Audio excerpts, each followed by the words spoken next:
लोकसभा चुनाव का समय है और 2 चरण के चुनाव संपन्न हो चुके हैं। धीरे धीरे रिजल्ट का दिन नजदीक आ रहा है और नजर आ रही है धीरे धीरे नई सरकार आपको। आज आपको चुनाव परिणाम जानना है तो आप अपने फोन में सीधे सर्च करते हैं रिजल्ट्स को लेकर, किसी स्टेट का रिजल्ट हो या फिर लोकसभा का। घर बैठे टीवी पर, मोबाइल पर पल पल की अपडेट आप ले लेते हैं। लेकिन क्या आप जानते हैं, बिना इंटरनेट और टीवी के भी लोग चुनाव परिणाम देखते थे। वो कैसे देखते थे, वीडियो में वही बताएंगे। आज लोग चुनाव परिणामों की पल पल की अपडेट इंटरनेट द्वारा अपने मोबाइल फोन पर सेकंडों में प्राप्त कर लेते हैं। लेकिन जब इंटरनेट और टीवी नहीं थी, तब चुनावी नतीजों को आखिर कैसे देखते थे, इसे देखने के लिए बेहद ही रोचक तरीके अपनाए जाते थे। दिल्ली में उस वक्त कुछ चुनिंदा जगहों पर ही परिणामों का प्रदर्शन होता था। एक दौर वो भी था जब लोकसभा चुनाव का परिणाम जानने के लिए लोग कई किलोमीटर का सफर तय करके लाल किले और आकाशवाणी पहुंचते थे। ये लोकसभा चुनाव को लेकर उनकी उत्सुकता ही थी कि बैलगाड़ी और साइकिल से लंबा सफर तय करने में उन्हें कोई परेशानी नहीं।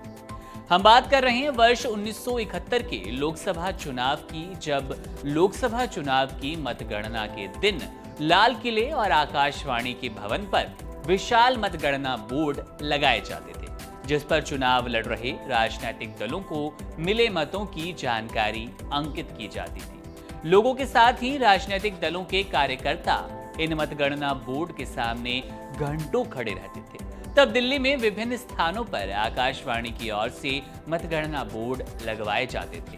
इनसे लोग देश भर के चुनाव परिणामों की पल पल की जानकारी लेते थे।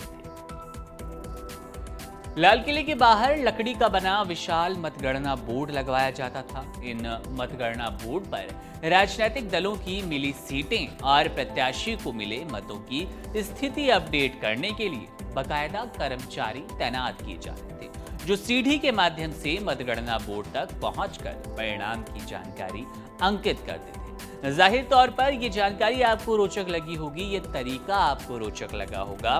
देश का सबसे बड़ा चुनाव, जी हां, लोकतंत्र का पर्व है। भारत अपने आप में ही विश्व के बड़े लोकतंत्र में शुमार है और इस लोकतंत्र के पर्व के जो नतीजे हैं, यानी कि चुनावी परिणाम हैं, उसे देखने की, जानने की उत्सुकता लोगों में इतनी होती थी कि लाल किले के बाहर, आकाशवाणी के भवन के बाहर खड़े होकर, घंटों खड़े होकर बल्कि बोर्ड के द्वारा वो परिणाम देखते थे, अपने प्रत्याशियों को देखते थे।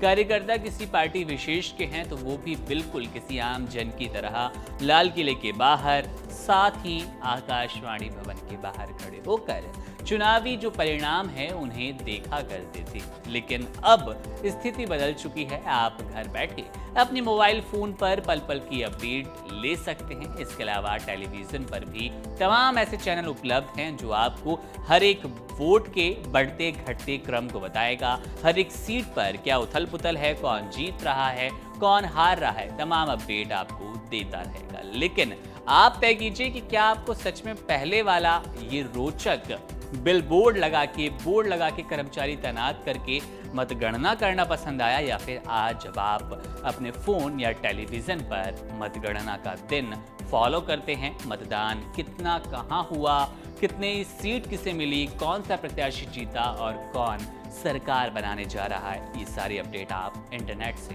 प्राप्त कर लेते हैं। दोनों में से कौन सा तरीका आपको अच्छा लगा, कमेंट करके बताइएगा। आपके साथ मैं था मुकुंद। बने रहिए वन इंडिया प्लस के साथ। शुक्रिया।